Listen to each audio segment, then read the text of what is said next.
Flight Sim 2024 has been marketed as the next big leap for aviation simming, but depending on who you ask, it's either a groundbreaking experience or a buggy, overpriced beta.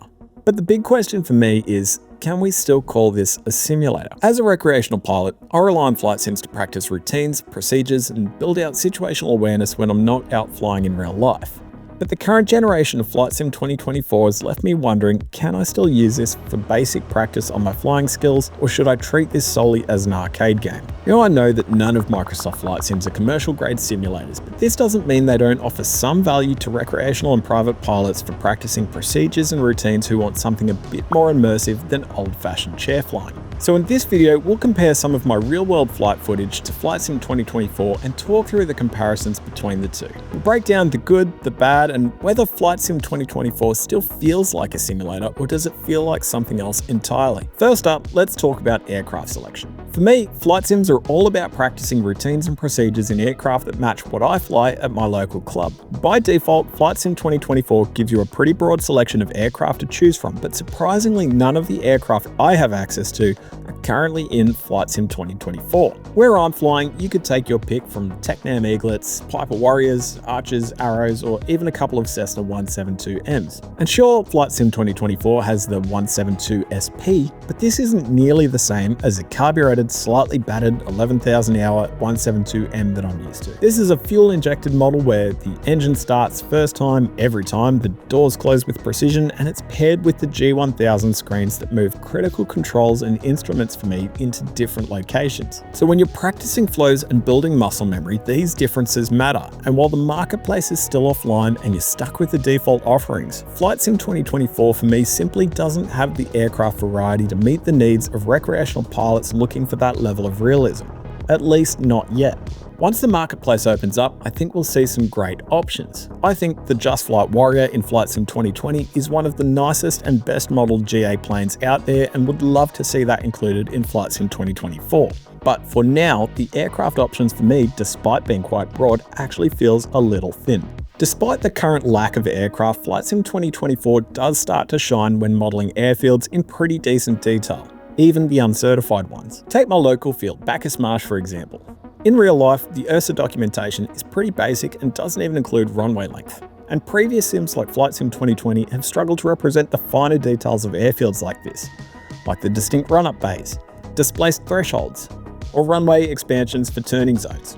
But Flight Sim 2024, it's all here, even the glider launch strip off to the side of the runway. All of this is actually really impressive. That is, until you need to taxi from the tie-downs. The tie-down areas at Bacchus Marsh feel a bit like a mini quarry in Flight Sim 2024, complete with rocks, boulders, and terrain dips that make you question whether or not you've wandered into a construction zone. It's these little things that pull you out of the moment and remind you that Flight Sim 2024 isn't quite polished yet, and the limitations of procedurally generated terrain is pretty challenging when you're trying to model the entire world. Moving on to the physics side of things, trying to compare the flight dynamics between a sim and real life is never going to be a fair fight. In real life, you've got the smell of avgas on your hands, flies stuck in the cockpit, and you feel all the bumps, vibrations, and random gusts through the seat in an immersive way that a sim simply can't replicate. So much like trying to learn to swim by reading a book, you're not going to learn to fly a plane by playing a sim, but that doesn't mean the sim can't do some things well from a physics point of view. In Flight Sim 2024, I was pleasantly surprised that the engine acceleration, the climb speeds, the pitch attitudes, the line of sight all felt pretty close to real life, and especially in clear weather with a similar weight and balance applied. So for practicing the basics, it's actually a pretty solid platform.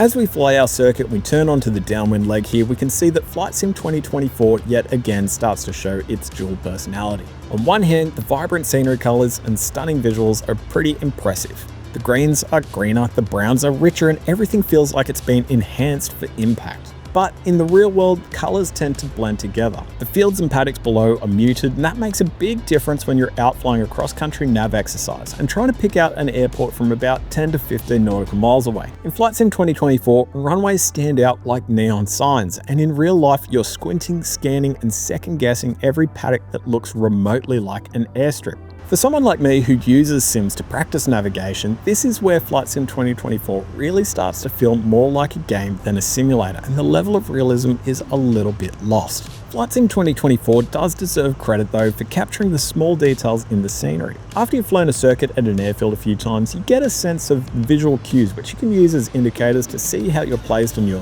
downwind spacing or base turn, for example. And these roads, intersections and terrain markers we use as visual references in real-world flying are all there, and they're placed accurately enough to be quite useful. But then, of course, there's the trees. While Flight Sim 2024 does a great job in placing them where they should be, in some areas they just feel a bit off. Take this gully on final for runway 19, for example. In real life, it's got a few small shrubs scattered around, but in Flight Sim 2024, it looks more like a dense tropical forest. Again, for practicing circuits and visual navigation, this kind of inaccuracy can throw you off a little and overall breaks the sense of immersion that I think the sim really needs. Landings in Flight Sim 2024 though still feel very satisfying. The physics feel pretty solid, and nailing a smooth touchdown is almost as rewarding as a greaser in real life. But once you're back on the ground, the terrain quirks return. The rocks, dips and all the oddities of the parking area remind you that Flight Sim 2024, for all of its visual improvements, still feels, well, unfinished in places. So can we still call Flight Sim 2024 a simulator?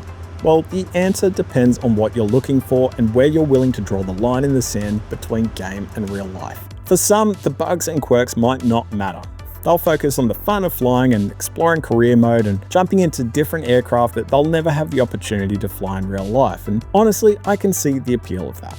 But for me, without the marketplace and with the current issues, I'm not sure that Flight Sim 2024 can replace Flight Sim 2020 or X-Plane just yet for the type of home flight sim practice I want to do. For practicing emergency procedures, X-Plane still feels like a better, well-rounded platform, and for navigation and cross-country flights, Flight Sim 2020 to me is still just a little bit more polished, a little bit more reliable, and with the full support of the marketplace behind it, it's just no comparison to the current state of 2024. That being said, Flight Sim 2024 does have potential, and once the marketplace opens up and the sim community gets involved, I think we'll see some incredible third-party content that could bring it back to its true simulator status. But what about you? Is Flight Sim 2024 living up to your expectations, or are you sticking with other sims for now as well? Let me know in the comments below, and if you enjoyed this video, don't forget to give us a like, subscribe for more aviation content, and until next time, safe flying, and I'll see you in the next one.